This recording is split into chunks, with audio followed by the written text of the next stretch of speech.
This tutorial provides a step-by-step guide for creating a Sankey chart to analyze visitor flow in a zoo.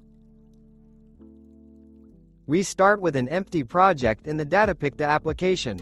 If you used DataPicta before, you can delete any chart by clicking the hamburger menu and choose New Blank Chart. After that, you can start adding data by clicking Add Data. Click Use Sample Data to load a predefined dataset. Enter Zoo in the search field to filter the displayed datasets. Click Visitor Flow in a zoo to choose the specific dataset. Click Add Data to import this data into the chart. Let's pause for a moment and take a closer look at the data. The dataset consists of 3 columns, 2 containing text and 1 containing a number. This structure is precisely what is required for a Sankey chart. Please note that visitors enter the zoo through the entrance and leave through the exit.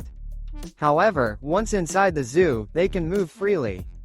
This is why entrance appears only in the first column and exit only in the second column, while all other names are present in the first and second column. The value column indicates the number of visitors moving from the source to the target. Click here to open the Picta dialog. Choose the Sankey Picta. And that's it. You have created a Sankey chart that illustrates the flow of visitors in a zoo. The key point to remember is that a Sankey chart requires its data to be in a specific structure.